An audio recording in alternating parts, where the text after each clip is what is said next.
Blah, blah, blah, blah. Certified Yapper. Hello, and welcome to the Certified Yapper podcast.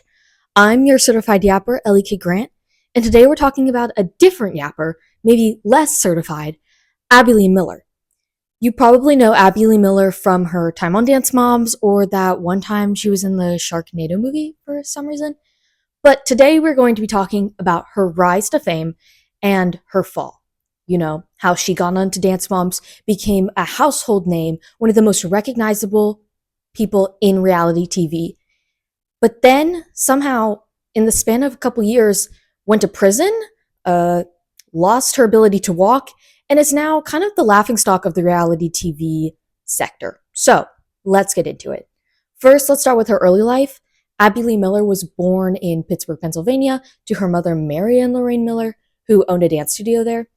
Abby, from a young age, loved to dance. She loved being involved in the studio, but she had kind of a weird relationship with her mom, and I'm pretty sure her mom fat shamed her to the point where Abby decided that she was not going to be a dancer, but rather a choreographer. She created a dance team at her mother's studio at 14 years old, and actually one of the mothers we'll talk about later, who was on Dance Moms, was part of Abby's original team. So Abby gets this team. She's 14 years old leading this team, and she takes her team to nationals. It was a big deal for her. And 15 years later, she buys the studio from her mom and names it the Abby Lee Dance Company. Now, this is just the beginning for Abby Lee. She has her own studio. She starts getting customers. She has a couple of her students go on to Broadway or the Joffrey Ballet School. But Abby is a bit of a narcissist. She's the star of the show. So while Abby is training these students to be bigger than her, she wants to be at the center of everything, which is where Dance Moms comes in. Dance Moms was a show originally pitched by Lifetime TV to travel to different dance studios around the country. They just so happened to pick Abby Lee's studio to be the first episode. This first episode of the show really just highlights who Abby Lee Miller is, down to the core. You know, it starts, she has this pyramid where she ranks all of her students based off of how they performed the previous week or how they performed in class, such. And of course, all the girls that are in this group, her elite junior competition team, are 9, 10 years old. And she is ranking them already in the first episode. She then tells them that their team is going to be a little different than they usually are, and that they're going to be learning new dances every week and performing them that weekend. So it's not just 7 days. They're learning dances in 2-3 days and performing them at a competition a day after, a couple days after learning them. So it's a lot of pressure to put on some 9-year-old kids who are also going to school and any other extracurricular activities. Abby, in this first episode, has an altercation with a student's mother, who was actually a minister, which is kind of funny. They scream at each other. Apparently the student didn't wear the right dance attire or something, but Abby just screams at this woman, calls her trash. Every week we put the trash out. Go. Then take yourself out to you're the And calls the police on her, which is just crazy, because imagine having a bunch of people there filming you. If a TV show were to come to my school or something, everyone would be on their best behavior. But even when Abby has cameras on her, she is still crazy. Abby calls the police, gets the mother removed from the premises after having this full-on screaming match. And the producers of this show are like, if this is what it's like our first day of filming, can you imagine what it's like all the time? And they choose to stay. They changed the whole point of the show to only be at the Abby Lee Dance Company. And all because of that one fight. I think it's really interesting to see how Abby changes from season to season. That first season, she's a lot less aggressive. You know, you can almost give her the benefit of the doubt in the way where you're like, okay, obviously she has some underlying issues in herself. But she cares about these girls. And she just wants them to be good dancers. And even though she's yelling at them, she's yelling corrections at them to get them to perform better and perform up to her standards. But This show had 8 seasons. And as each season goes on, Abby gets more and more disconnected, more and more rooted in her own narcissism. She wants these girls to blossom, but not for themselves, for her own gain. So I think that's really interesting to look at. She gets more and more filled with like hate. And I think this is also to part from the producers of the show. You know, that first season, it's obvious that they are encouraging her to do um, certain things. The producers were known to um, withhold food, money, time out of the studio from the mothers on the show, Abby Lee, the girls on the show, to get them to do what they want. So I personally believe that Abby was not who we see her later on in the show originally. That is not the true Abby Lee Miller. Abby became what the producers wanted her to be, and at first that was not really her, but as the show goes on, that's who she becomes. So, I think that her on Dance Moms it's like there's two sides. Because on one hand, she's just so iconic. It's obvious that she cares about these girls to an extent, especially like Maddie. There's one scene where Mackenzie, we'll talk about all the girls in a second, but Mackenzie, she like performs really well in a dance, and Abby like sheds a tear because it's like so good, and she's so proud of Mackenzie because Mackenzie's the youngest. And it's obvious that Abby cares, but to the extent that she does in season one, I'm not exactly sure. So I'm going to give a rundown of all the moms/daughters that are in season one of the show. And a lot of them stay. So a lot of them stay till end of season 3, 4. Some of them stay till the end of season 7. And their relationship with Abby is so interesting because she honestly like verbally abuses these girls, emotionally abuses them, and uses them to profit uh, and make money. So let's talk about each of the mothers and daughters. So first, we're going to start with Melissa. Melissa is the mother of Maddie and Mackenzie. Maddie is the golden child. She's Abby's favorite, which honestly makes their relationship even crazier than some of the other girls. Abby is very directly hatred, filled with like anger and aggression towards these other girls. But Abby's like abuse of Maddie is indirect. It's very much pressure based. She wants Maddie to always win, and she will do anything to get Maddie to win. It almost isolates Maddie from her friends or her other teammates because Maddie gets better treatment than some of them, which inevitably like hurts her too. So she might get different levels of like critiques and stuff from Abby, but she still is receiving this abuse. And because it's less like aggressive and yelling and stuff like that, then it's harder to see. There's one episode where Maddie forgets her dance and she has a panic attack after forgetting her dance. It was a big moment. It was honestly really sad because a lot of the girls have panic attacks, but it's because Abby has yelled at them. But Maddie is having a panic attack because she is so scared of disappointing Abby. So she has this panic attack behind stage. And Abby is in the audience crying, and Abby never cries. Like, she has this whole save your tears for the pillow mantra. Abby never cries. And so she's in the audience crying as after Maddie has forgotten her dance. And Abby wants Maddie to be her winner, but she doesn't care that she's going to burn the kid out. And it shows like how much she cares for Maddie. She almost loved Maddie like a daughter. But this like love was just rooted in she wanted a winner. Abby wanted a winner, and Maddie became the winner. So Abby gained lots from Maddie. Maddie went on to be, besides like JoJo Siwa, became probably the most successful person from the show. She was in the Sia music videos, and she won a couple like Kids' Choice Awards, and she was in a couple movies and stuff. But now, post Dance Bombs, Maddie doesn't even say Abby's name. She calls her dance teacher. She does not speak to Abby. which is ironic because Abby probably had the best relationship with Maddie, Mackenzie, and Melissa. Next, we have Mackenzie. Mackenzie was the youngest person on the show. She was like a year or two younger than Maddie, but she was significantly younger than all of them. And she constantly was compared to Maddie to the point where she could not do anything without getting a comparison. And so she couldn't do anything for herself, really. It was either to be better than Maddie, be like Maddie. And I talked about earlier how Abby cried when Mackenzie did that one dance. And which shows like Abby truly cares about the girls. But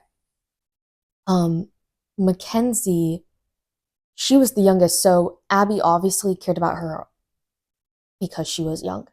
But that does not take away from the fact that Mackenzie also got screamed at, yelled at. Mackenzie was forced to do these, was not forced, but she ended up doing these dances with these girls who were older than her and who had higher technique levels. So Mackenzie was often on like the bottom of the pyramid unless she did a solo in the mini category and would win. And so she was really good for her age category. But then when she was put into dances that were more technical, it was harder for her to keep up, which makes sense. Next, we have Christy and Chloe.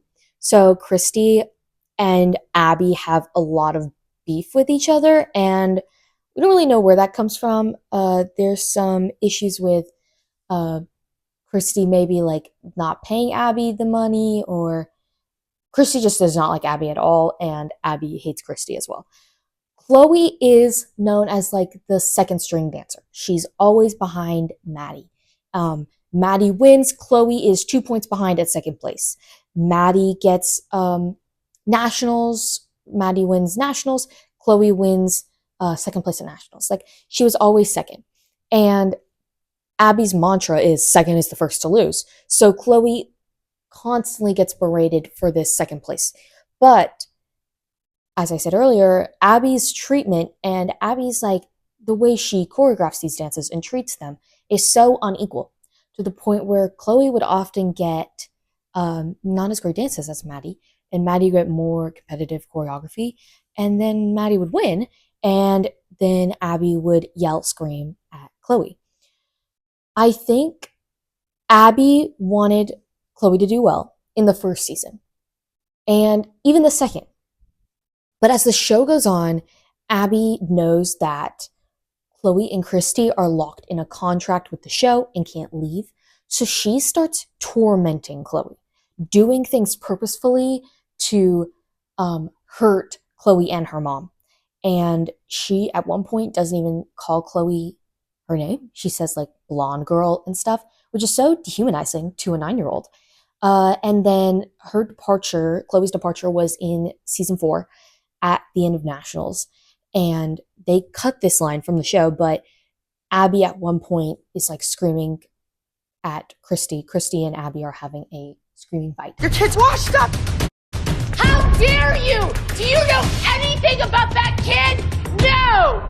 And Abby says, and fix that eye, because Chloe had a lazy eye, and which kind of spurred their leaving of the show. But Abby, to the point, there's a fine line between correcting these girls dancing and then berating them for a medical condition that they have that they can't fix. So while Abby has like these iconic funny moments, she still is abusive towards these girls. She was at Radio City Music Hall, and the thing was open for the ice skating rink to come out, and she did a side aerial and fell 13 stories down and died. Now let's talk about Kelly, Brooke, and Paige. Kelly was besties with Christy, the mother we talked about earlier, and she was actually on Abby Lee Miller's original team that she started at 14. This just shows how like deep the Abby Lee Dance Company runs in like families, to the point where Kelly brought her 2 daughters back to train under Abby after being trained under Abby herself. Kelly and Abby have one of the worst fights that leads to Kelly leaving the show, and it is probably the worst fight on the show, especially between Abby and another mother.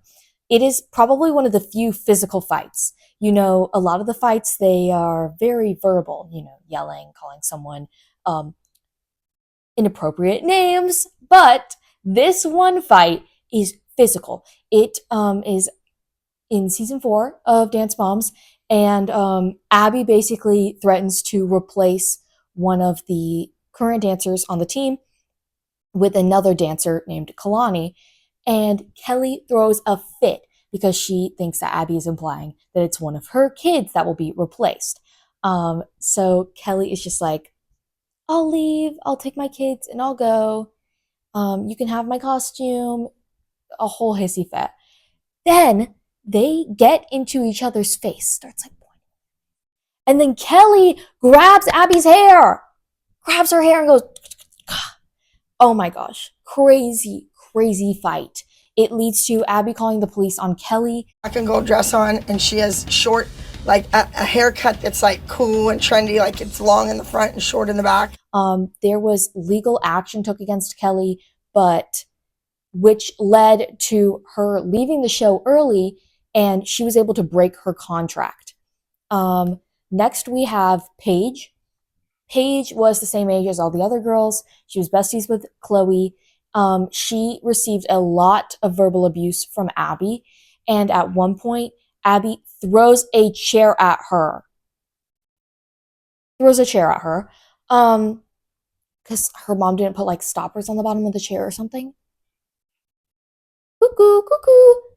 Okay, so after Kelly gets them to leave the show, Paige sues Abby for verbal and physical abuse, which was crazy. This, I think, in my opinion, is the beginning of Abby Lee's downfall as a lovable, like a likable person. Because if one of your former students is suing you, that's not great. That's not a good look. The courts dismissed this though because there was no actual evidence, because you can't use reality TV in court because it's not like considered real, because there's no like proof that it was real.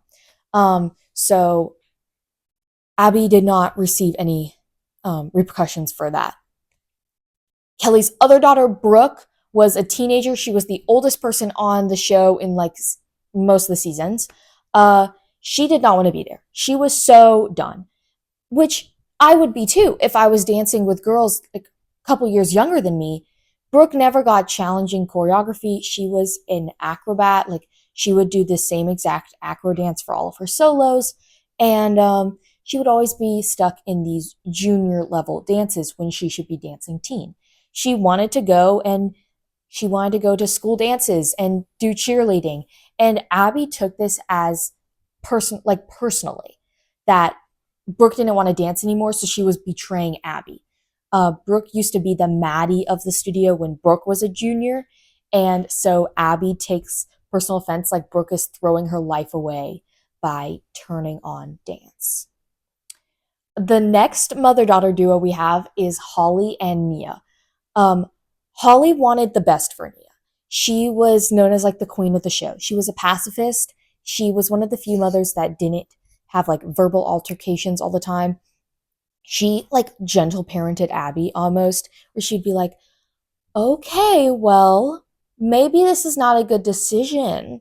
Like, Abby's a grown woman and Holly is basically like being like, maybe we don't do that, Abby. Maybe we don't. And it's just so iconic.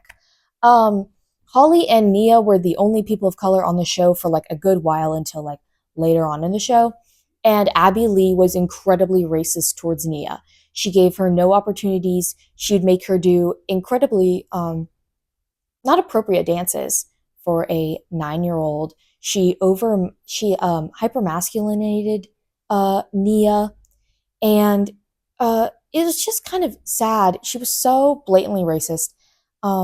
There's one scene where Nia has braids in, and Abby and Holly are having a fight, and so then Abby basically says that she needs to fix her hair, which I think is incredibly inappropriate. Holly was an icon there and said, well, how about you fix your hair and fix your face and fix your everything? Fix this hair, because it's horrible. And why don't you fix your hair and fix your face and your body and everything? We love Holly. Nia got really crazy dances. She got a dog dance where she had to be a dog, but she was 10 years old. Crazy. And Abby would just give Nia not great dances. I think Nia worked really hard. Like, you see Nia's improvement throughout the show because her and Holly stayed till the end of season 7, and you see how Nia grows as a dancer. Um, Personally, no thanks to Abby Lee Miller, it was all Nia. Our last mother daughter duo that we'll talk about right now is Jill and Kendall, her daughter Kendall. Jill and Kendall came in late, maybe season 2 or late season 1. And Jill wanted special treatment for Kendall, which didn't make any sense because Kendall was not there very long. Like, a lot of the girls on the show that were there in season 1 have been at the Abby Lee Dance Company for literally years, like since they were in diapers. But Kendall had not been. And Jill was known as a studio hopper, which means she would go from studio to studio, stay for a couple months, and then leave. That wasn't a great look for Jill. Jill would do anything to get Kendall ahead. At one point, she gifts Abby a bench. Gifts her a bench to put in the studio to try to get Kendall a solo. Crazy. Kendall was known as a brat, which in my opinion wasn't entirely fair. She did talk back in a very rude tone, but at the same time, she was under a lot of emotional stress because of Abby Lee Miller and that whole Dance Moms environment. I mean, I could not imagine going to like that show every single day, listening to my mother scream at other mothers and scream at my dance teacher, listening to my dance teacher scream at me, and then have to just like be fine with it. So Kendall cries a lot too. Abby calls her like a crybaby. I don't know if that's entirely fair. Abby also cries a couple times. So we have to talk about Kendall's music career. A couple of the girls have music that they released while on Dance Moms. Kendall, obviously, Mackenzie, Maddie's sister, and Brooke all released music under Abby Lee Miller and on their time on Dance Moms. Kendall's was very interesting because like Brooke and Mackenzie, they released it and then they didn't do anything. Kendall released a EP, including this one song that went like mega viral. It has like 30 million views on YouTube, and like crazy. And that music video went like mega viral. It was like #1 on iTunes or something. And she basically, when Abby's going through all of her legal troubles, Jill tries to get Kendall out of her music contract with Abby, and this does not end well for Kendall. Kendall gets lots of backlash from Abby about trying to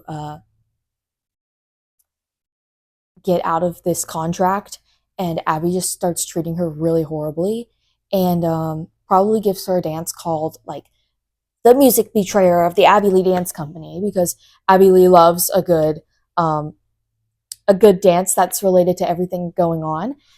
She loves a little passive aggressive dance title. If someone was getting a divorce, the dance would be called the divorcee that slept with another man, right? It's like crazy.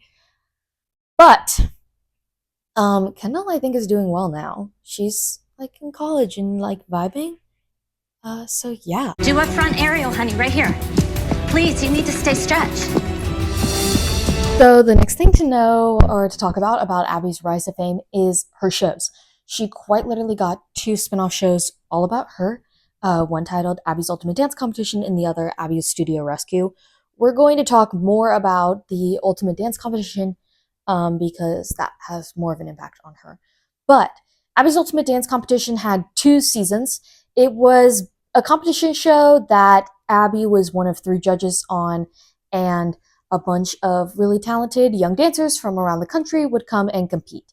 Each episode was basically Dance Mom style. They would learn a new dance for that week, and then they would be like partnered up and stuff and learn the dances, and then they would perform them at the end of the week and get critiqued. And then at the end of each episode, someone would be sent home. An important aspect about this show is that each kid had their mother there. There was drama. There was lots of it.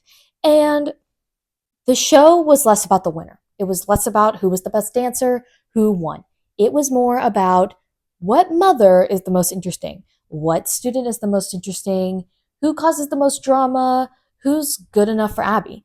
And it was basically an audition show for Dance Moms.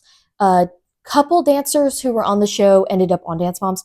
I would like to note neither of the winners of either season were ever on the Dance Moms show, which just shows it was not about winning. For some of those students, it certainly was. For some of those girls who were competing, it was about winning and you got all the money and stuff. But no, for some people, it was about landing a spot on Dance Moms. So they would start as much drama as they possibly could. One dancer who ended up on Dance Moms was Asia and her mom, Christy, with a K. It makes no sense. I'm not going to argue with stupid. Christy was kind of an icon in the sense where she was there. She only cared about Asia. She just wanted to get Asia ahead, and she didn't really care about any of the other stuff going on. So she was kind of willing to fight for Asia. But the real important person who I know everyone knows from Abby's Ultimate Dance Competition is none other than JoJo Siwa. JoJo Siwa was, everyone thinks that she was on Dance Moms, which she was on Dance Moms, but her start came from Abby's Ultimate Dance Competition.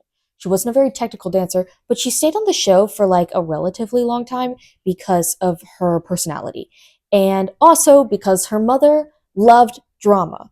Her mother was literally a drama-filled pool, and people would just bounce off of her. She would start as much drama as she possibly could because her mother would do anything to get JoJo ahead. Abby Lee did not like JoJo. She thought that JoJo was a little brat. JoJo!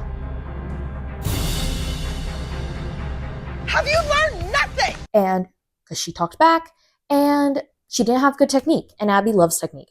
So even though Abby didn't like JoJo, they were still, JoJo and her mother, Jess, were still on the Dance Moms show, which just shows that Abby, in the grand scheme of things, didn't have control over the show itself, but she did have control over a lot of things that happened on the show. Abby just berates JoJo, like hates on her, yells at her all the time. And which is kind of ironic considering that JoJo is probably the only dancer on Dance Moms that still talks to Abby. But in my opinion, JoJo gets a lot of heat from Abby in the show. Like, JoJo cries a couple times on the show. I want no crying children. None. Well, if you yell at me, I'm gonna cry. Get out. And so that just shows, like, JoJo, Abby will probably take credit for some of JoJo's success, but that was none of Abby. That was all JoJo. JoJo wasn't even on the show for very long, like a season or two, but she didn't last long because she had her big music video Boomerang that blew up, and then she immediately departed from the show after that. So, now that we're here, it's time to talk about the juicy stuff. The stuff that we all want to talk about. The jail. Bankruptcy, jail time, fraud. Okay. I love talking about this because it's so crazy. So Abby rises to the point. She has 2 shows, all her own shows. She has built Maddie as an unstoppable winner who is in a bunch of music videos and such. She has her own platform, and she's a very big name. She's been on The View. So now comes to her downfall. In season, I want to say 6 of Dance Moms, on October 13th, 2015, Abby Lee Miller was indicted for bankruptcy fraud. Turns out she had actually filed for bankruptcy before the show even started, but then continued to try to say that she was still bankrupt when she was the lead person on a hit reality TV show. What? This whole thing shows to me that Abby, no matter how great of a businesswoman she was, or how iconic she was, or how funny and how great her quips were, she was still stupid. Like, she thought that she could get get over anything. She was so powerful in her own brain. But she's not more powerful than the police. Okay, so she gets indicted for bankruptcy fraud. She was hiding over $700,000 in a secret bank account, and that's just crazy. You watch her get indicted on Dance Moms. You watch how the emotional turmoil she goes through. It's also very interesting because these girls who, rose to fame partly because of Abby, also seem to be feeling the heat because what are we if we don't have this show anymore, or if we're not dancing under Abby? And also, they're all locked in contracts, so they can't just leave. So Abby is indicted. She gets her court date gets delayed so many times. It's insane. So while waiting for that court date to roll around, it's been delayed a couple of times.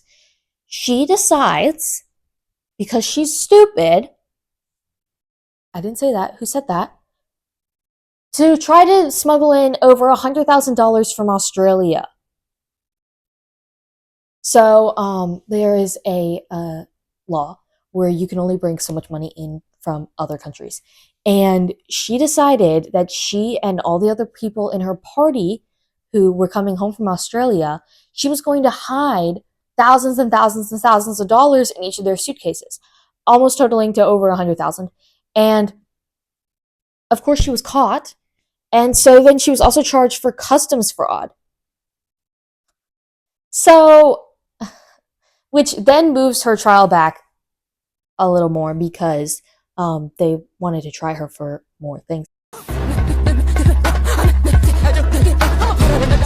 And so she eventually gets her trial in May of 2018. She's sentenced to a year in prison, and she goes to prison in July of 2018. This is all during season 6 and season 7 of Dance Moms. So as she is still part of these episodes on Dance Moms that are still we're going to a competition every weekend, she's getting indicted for many counts of bankruptcy fraud and also customs fraud. So I think that's so interesting. She still had a platform almost during this, and a lot of people were just kind of she didn't do it, until at her hearing,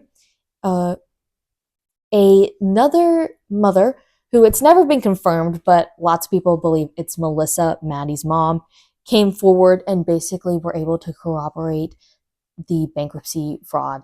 And they had lots of proof that she committed those crimes. So she went to jail. She was only in jail for 9 months because she got released a couple months early for good behavior. She was released from prison and then was at a halfway house for a couple months, and then she was released. After she was released, she was diagnosed with a form of Hodgkin's lymphoma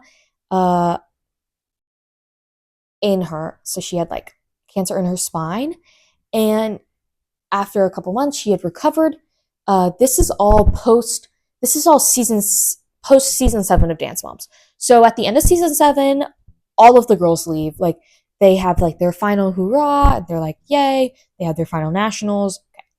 So Abby has fallen to an unthinkable low that you never would have known would have happened 2 years prior, to the point where she has been released from jail. She now has cancer. She has lost all her hair. By the end of her cancer treatment, she lost her ability to walk, so she's in a wheelchair, and she's at a low. She talks a lot about how she feels offended that none of the girls she used to teach came to see her in the hospital, though this is kind of ironic considering Nia went to go visit her and Abby turned her away, wouldn't let her in. And also because if they were in the hospital, I doubt Abby would care because she cares more about herself than anyone else. She believes that she should just be the center of the universe. And so after beating cancer, she still can't walk. She's in a wheelchair. Then comes season 8 of Dance Moms. This is known as Abby's comeback season. Abby was supposed to change the world. Everyone, after the jail, after going to prison, everyone was just kind of let's cancel her.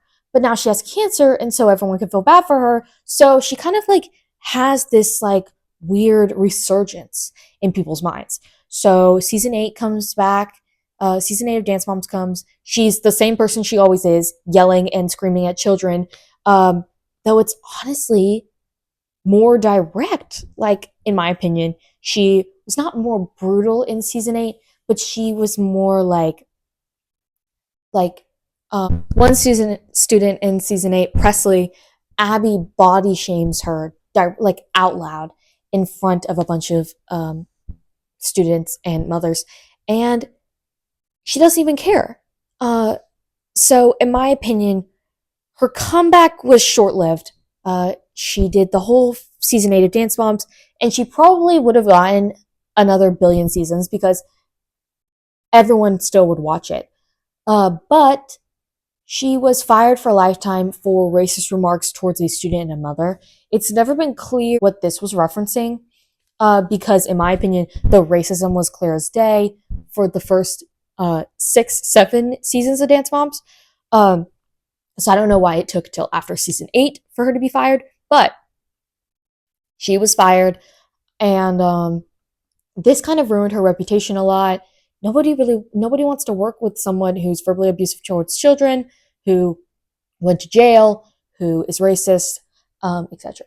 So after being booted off of Lifetime, she tried to create her own show on some like random streaming service you've never heard of in your life. It was called The Madhouse.